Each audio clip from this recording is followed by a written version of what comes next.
Look, dog girl, I've got to know what goes. Last night, someone ran me down. Later on, they killed an old man who tried to tell me something. My nerves are like radar, and they're sending out all kinds of danger signals. I'm on somebody's list. Whose list, dog girl? Come on, give.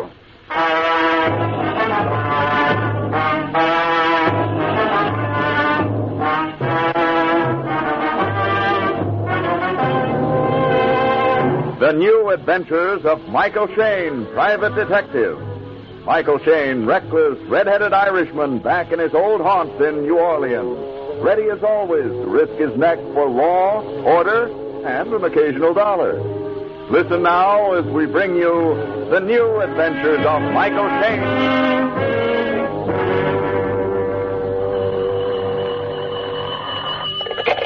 Hello. Michael Shayne, Private Detective. Speaking. Mr. Shayne, I have a job for you, but I can't pay you very much. Keep talking. I'm listening. My name is Marina LaRue. I want you to come over to 1612 Wentworth Street. I meet you on the porch. On the porch? Yes, this is why I call you. My father has locked all the doors and windows. He's in the house, sitting in the dark, waiting. Waiting for what? For death, Mr. Shayne.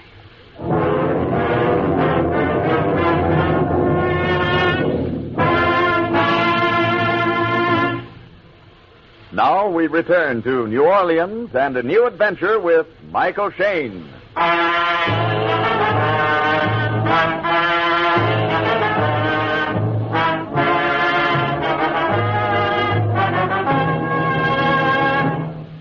So I was on my way across New Orleans to see Marina LaRue, whose papa was waiting for death. 1612 Wentworth Street was a couple of minutes by cab in ordinary times. But these were not ordinary times, so it was taking me a half hour to walk it. Yeah, this had been a bad month for little Mike.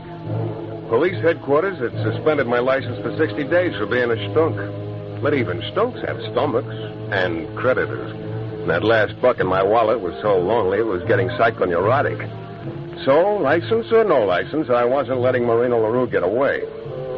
Just like she said, she was waiting on the porch, and she was some baby doll.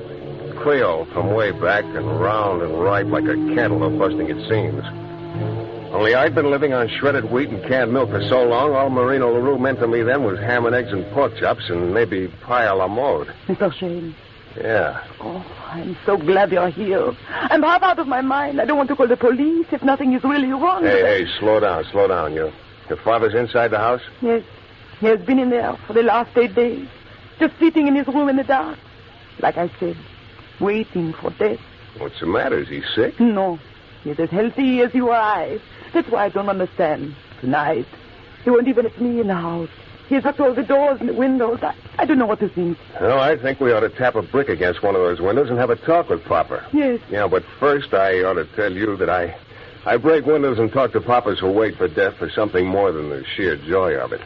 For something like $20 a day. You understand that, of course. I told you I'd pay you. Okay.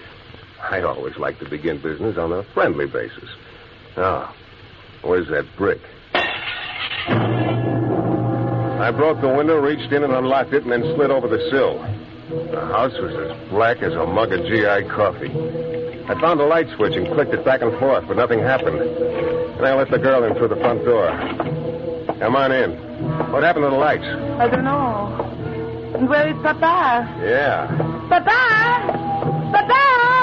I started lighting matches, and we wandered through the house. Papa, where are you? The single flare of light cast crazy shadows against the walls and the ceiling. Papa! You got the screwy feeling that the house itself was alive and watching you.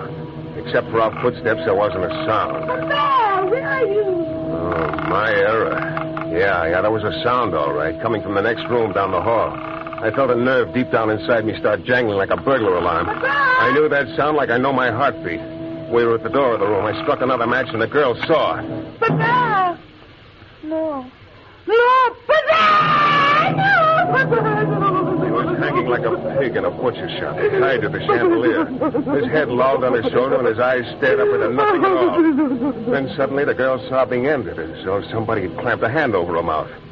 When she spoke, she sounded like a stranger. Strike another match.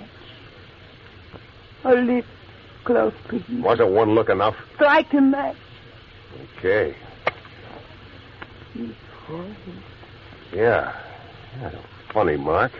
Looks like a brand or something, a coiled snake. I should have known. That's why he was so frightened. That is who he was waiting for. Anthony died. Hey, kid, snap out of it. Hey, what's wrong with you? What are you talking about? Who's Carell? I didn't say. Hey! Call the police. Tell them my father committed suicide. And then go away. I did what the lady said. I called the cops, collected my $20, and beat it. Because if the police found me working without a license, they might send me to bed without supper.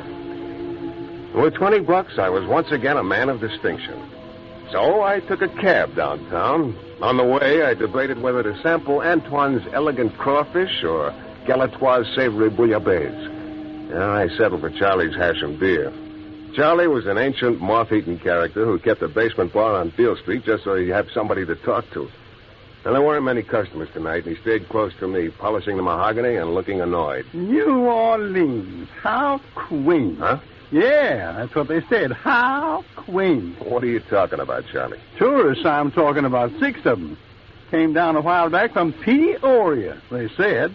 Just looking, they said. How All right, quaint. pour me another one, Charlie. Yeah, okay, Mike. Quaint, they think this is. I should have told them how my place used to be. Of the cockfights we had right there in the center of the floor by candlelight. And the 12 ladies from Natchez doing the can-can. Peoria. Charlie, Huh? did you ever hear of anyone named Anthony Carell? Charlie, I'm talking to you. I heard you, Shane. Well? You better stick to looking through hotel transoms and forget Anthony Carell. Why? Because it's something out of the past. Something that hasn't got any place in this world. What are you talking about? You see, according to the story, there's something special about Anthony Carell. Special? Yeah? He ain't like you and me, Shane.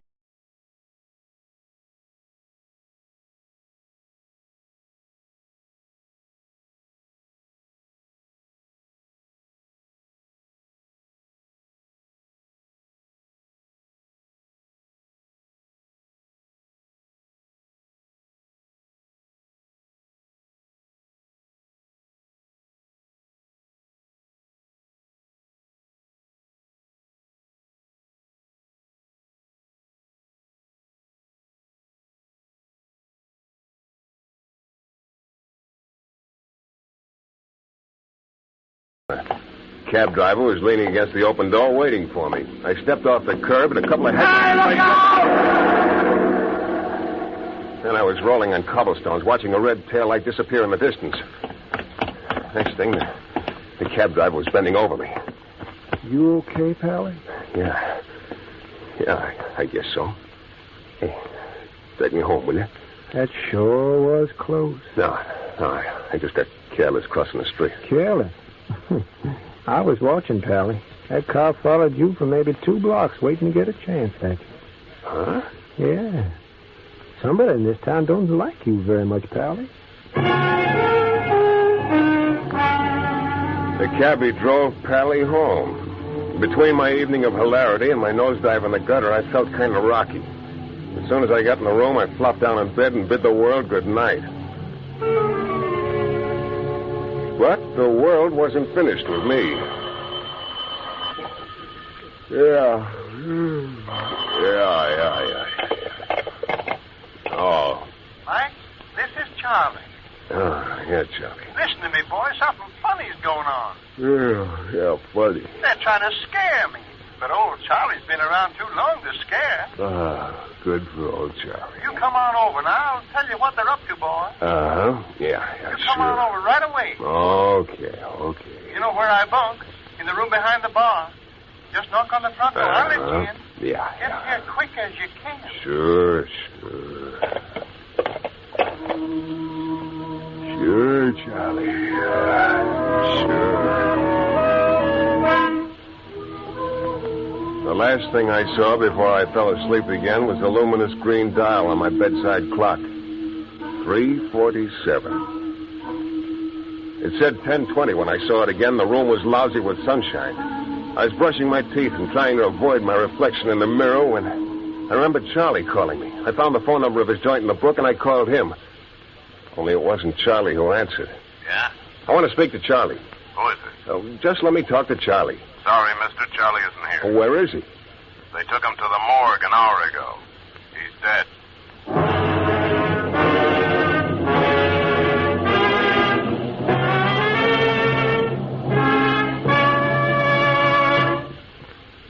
Now, back to New Orleans to the new adventures of Michael Shayne.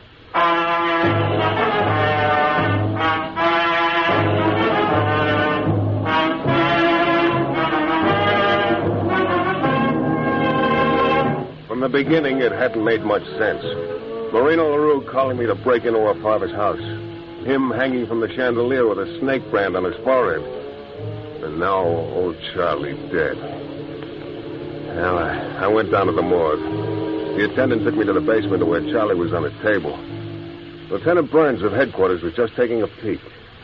Nasty, a redhead. Yeah, neck's a bum sheath for a butcher knife. What's that on his forehead? Looks like a brand, like a coiled snake. I probably banged his head. It's nothing. You want to bet, Lieutenant? Say, look, Shayne, what are you doing around here? You're not forgetting that your license is suspended. A guy can get in here without a license. Look at Charlie. All he had was a license to sell bad booze. You're not doing any work for anybody? No, just keeping in training. Come on, be a good boy, Redhead. You've only got a couple of weeks to go. Then it'll be legal for you to start bothering us. Burns, tell me about Anthony Carell. Who? Sometimes called the Deathless One. Oh, my back. Don't tell me that's going around again. Well, what about him? That's what I love about this town. No matter how modern it may look on the outside, underneath it's still a jungle. Still dancing to voodoo drums. Voodoo? Yeah, every so often some scared sucker comes in and whispers in our ears that Anthony Carell is still alive and terrifying the countryside. When we ask him for one teeny little bit of proof, the little sucker vanishes in a puff of smoke. Anthony Carell. Oh, Redhead, you can do better than that. Yeah, when I got outside on Jackson Street, it did seem kind of silly. What was so silly about that car trying to run me down last night? What was so silly about Charlie under a white sheet in the basement of that morgue? Oh, I had enough questions in my head to start a quiz show, but not enough answers to win a yo-yo. I knew a good place to ask questions, though. And I had to start asking questions fast. Something was happening, something big, and it was happening to me. I took a cab out to the brownstone house on Wentworth Street where all this began. Come on, you're going to have to open up sometime, baby doll. Ah. Please, go away, Mr. Shayne. In a little while, Marina, honey. Please, I'm in mourning. Have some respect. Sure, I'll take off my hat. Inside. What do you want? Why are you so scared? I'm not scared. Tell that to the little nerve in your cheek. It's twitching overtime. Look, I want to know about Anthony Carell. No, please, no. Yes, please, yes. Mr. Shayne, I was rather glad when I saw you coming up the stairs. Yeah? Yes, really I was. I've had trouble forgetting you, Michael. Dog girl, turn off the warm water. I'd love to, but I can't. How about Anthony Carell? Why do you bother with something that does not concern you? That's just it, dog girl. It concerns me clear up to here. Last night, somebody tried to run me down. Later on, they killed an old man who wanted to tell me something. Look, I've been in this business a long time. My nerves are like radar, and they're sending out all kinds of danger signals. I'm on somebody's list. Oh, I'm not one of those storybook detectives, dog girl. I've got to know what I'm fighting. I cannot help you. You've got to. No. Okay. Mind if I use the phone? Who are you calling? The Daily Bulletin. I got a pal working in the city room. I'm going to tell him Marina LaRue of 1612 Wentworth Street says Anthony Carell was responsible for the death of her father. Can't. Bulletin? Let me speak to Fraser in the city room. You give me the phone. No. Oh, you can't do this. They kill me. I'm fighting for my own neck, honey. Hello, Fraser. This is Mike Shayne. Please. Yeah, I think I got a story for you. I tell you. Goodbye, Fraser. Okay, doll girl. Give. Yes. I tell you. When you go out, try to do something about it, the way men have done for 100 years. And if they find you at all, they find branded into your flesh the coiled snake. The mark of Anthony Carell. Just as they have found it on all the others. Who is this guy, Anthony Carell? You have heard of Madame Lorette? Madame Lorette. Sure, wasn't she supposed to be some kind of big shot in the voodoo racket around New Orleans? She was the voodoo queen more than a century ago. Yeah? In the 1820s, she married another voodoo worshiper. A man already old. He'd come to New Orleans from Haiti. He was the greatest of them all. His name was Anthony Carell. And this guy who's causing all the trouble today, he's his descendant, huh? Descendant, you fool, don't you understand? It is the same man. But that couldn't be. Why do you think we are all in such terror of him? He cannot die. Do you know what that means? Hey, take it. He cannot die. His food has been poisoned. Cars he was riding in have been shot at. Once the house he was staying in was dynamited. Men stood at every door with guns. But in less than a week, the plotters were dying one by one. And on their foreheads, the snake brand of Anthony Carell. That's crazy. That is the story, Mr. Shayne. Believe it, don't believe it as you wish. What does this big shot look like? No living man has ever seen his face. There are no pictures. And who takes care of him? The Carell clan, one generation after another. Today, there are only two left, Juan and Philippe. They do Anthony Carell's work. Collect his tribute. Juan and Philippe. Where do they live? I don't know. I've told you everything I know. What else do you want, Mr. Shayne? What else do you want? What else do I want? A little while ago, you said you had trouble forgetting me. Well? Come here, doll girl. I don't want you to forget it.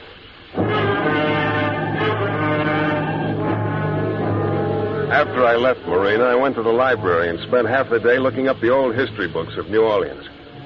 Madame Lorette and Anthony Carell were in every one, and every book agreed that Madame had died in 1845. There was no mention of Anthony Carell ever having died at all. I called an old guy I knew over at the Bureau of Records. I told him I was looking for the death certificate of one Anthony Carell. He laughed over the phone, asked me if I was falling for that old story. But 3 hours later, he called me back. Yeah? Shayne, this is the Bureau of Records. Well? You were right. There is no death certificate for Anthony Carell. I had a couple of drinks after that. Then I started walking the streets. My head throbbed. Felt like a guy trapped in a nightmare, trying with all his might to wake up out of it. Around midnight, I found a small park near Jackson Square. Sat down on a bench trying to think of an answer. May I sit down, Mr. Shayne? Huh? Oh, yeah, sure. Hey, how come you know my name? Oh, you are a very famous man, Mr. Shayne. Known particularly for your tenacity. Cigarette? Thanks. Well, what do you want? Mr. Shayne, it's very unfortunate that you saw fit to interest yourself in Anthony Carell. Oh? Why? Because now I must kill you. I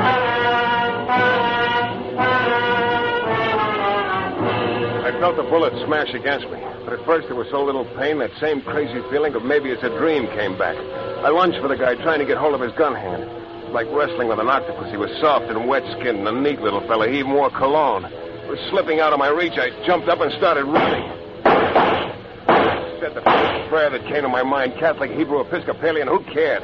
I saw a row of shrubbery and dived in. And that bullet had been real off. My side was beginning to ache like a whole mouthful of sore teeth. My friend with the gun came so close to the brush I could smell his sweet, stinking cologne. I remembered a couple of other prayers. Something must have worked. A siren started sobbing the blues far off, and the guy beat it. He climbed into a little black coupe parked at the curb. Pulled away, but he was playing it very safe. There was a long stoplight at the corner, and he waited for every second of it. A nice, law-abiding, perfumed young man. There was a parking lot half a block down the street. I ran for it. As I ducked in, I saw the light on the corner change. The black coupe to down Canal Street. I hopped into the first car and turned on the ignition. A sleepy-eyed attendant came out of a little shed, and I kicked the starter. Got the ticket, mister? Hey, come back! Come back! I wasn't so law-abiding. I went down side streets like somebody lit a fuse. Yeah, just like in the movies, except my side hurt, my shirt felt sticky and warm, and I was sick to my stomach. When I was sure no cops were following me, I cut back to Canal Street, and pretty soon I saw the black coupe again. still obeying all the laws. Now we're on the outskirts of town, along the wharves that reached out into the Gulf. The black coupe picked up speed. I picked up speed. Oh, it was a long ride through little country roads that stretched through the bayous. Once I managed to slip my hand into my shirt and made the happy discovery my wound felt a lot worse than it really was. Yeah, and I had another good break. In the dashboard compartment, I found a pint of bourbon that had hardly been touched. Oh, I touched it good. It was almost as fine as a blood transfusion. And then before I knew it, the black coupe had turned into a driveway. I went on a few hundred yards, pulled up onto some trees, and turned the lights out. It was a battered, weather-beaten farmhouse, standing all by itself in the middle of nothing. The windows were boarded up. Everything about it said nobody home except the black coupe. I snuck around the back. The screen door was open. I walked across a porch and almost knocked over a row of milk bottles. I tried the back door. The door was open. Oh, no, I wasn't having any. You didn't have to be a quiz kid to know what this setup was. I started back across the porch. I reached the screen door, and then I stopped. The only sound in all the world was a mosquito buzzing like mad in the darkness. Hey, Shane, where you going? Oh, I realized I'd said that out loud. Kind of giggled to myself. Rubbed my head. It was hot. That bullet hole. Maybe I was already getting delirious. Yeah, but where was I going? Back to little New Orleans? For what? The cops wouldn't listen to me. To them, I was just a big-nosed redhead out for a quick buck. And my sweet-smelling friend had slipped up twice now. I went back to town, he'd come after me again, and he was just about due for the jackpot. No, there was no place to go except inside the house. I picked up one of the milk bottles. Me and my homogenized blackjack. I went back to the door. Pushed it open. Went into the kitchen. Everything dark. I could just make out some dishes on the sink. The place smelled of bad, greasy cooking. Then I found another door. Now I was in a short hallway that led to a flight of stairs. Not a sound at all. Oh, I'd even been glad to hear that mosquito. Stairs. Started up a step at a time. Slow, easy. Slow, easy. And when I was close to the top, there was something about the darkness that looked wrong. Real close to me, I smelled sweet cologne. I spun around and started down the stairs fast, but it was all wasted. At the foot of the stairs, a cigarette glowed in the dark. I was boxed in real nice. The guy downstairs spoke first. So this is Mr. Shayne, Juan. Yes, this is him, Philly. Juan and Philippe. The brothers Carell. And where is old man Anthony? You have come for Anthony. Well, he is in the last room at the end of the hall, but I don't think you will reach him. I think you are going to die on those stairs. Keep coming up the steps, Mr. Shayne. Yeah. Yeah, sure. How's this? Look out! I lunged at him. There was a swirl of cologne. I brought the milk bottle down hard, and Juan crumpled on the floor, nice as you please. Behind me, I heard Philippe coming up after me. I raced down the hall. I tried the first door. Locked. The second door. Oh, locked. The third door was unlocked. I opened it and slammed it shut behind me. I snapped the lock. Oh, friend Philippe was at the door breaking through. I did the first thing that came to my mind. I picked up a chair and smashed it through the window. And then I ducked into a corner as the door flung open. Philippe came into the room holding his gun. He headed straight for the broken window. He stood looking out of it into the darkness for a long time. Get away, Mr. Shayne. His back was to me. I started for him. My side was throbbing again. My throat was so dry you could have struck matches on it. Something must have warned Philippe. He started turning around. I brought the milk bottle down hard. He staggered, fell to his knees, got up and started clawing at my legs. I went into a deep purple fog. When I came out of it, Philippe was very quiet. The milk bottle was broken into 1,000 pieces. I sat down on a chair. I felt about as peppy as a Florodora girl. And then I remembered. Anthony Carell, the man who couldn't die, was down the hall. I went over to Philippe and dug around until I found his gun. He groaned a little bit, but that's all. I went back out into the hall. The last room at the end of the hall. I started toward it. Then in front of the door, I saw Juan. I will not let you in this room. He wasn't able to stand up. He was on his knees in front of the door, and his mouth hung open as though he didn't have the strength to close it. For 5 generations, he has been our strength.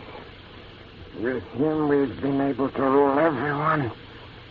I will not let you destroy him. Then I saw the gun in his hand. I saw him try to raise it. I shot 3 times. He collapsed in a heap. Even while dying, he wasn't going to let me into that room. As I reached for the knob, with his last strength, Juan flung his arm up and wildly tried to block me. What was there in that room that a guy would die like this just to protect? I reached for the knob, raised my gun. I entered the room, slowly, looked around.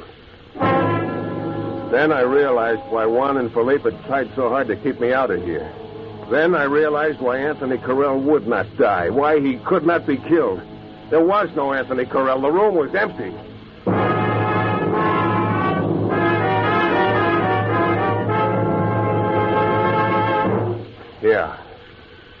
Yeah, that was the story of Anthony Carell. He'd lived and died in his own time just as any man. But the Carell clan, knowing the power of fear, had made it appear that the old man was still alive and kicking. Oh, I wonder how many people go through life being afraid of empty rooms. Well, as soon as I got back to town that night, I went to the emergency hospital and had myself pasted together. Then I called on Marina LaRue. I told her all about Anthony Carell. When I finished, she didn't say a word. Just came over and looked at me a long time, and she kissed me. After a while, I began to realize that trip to the hospital was wasted. Marina was so much better than penicillin.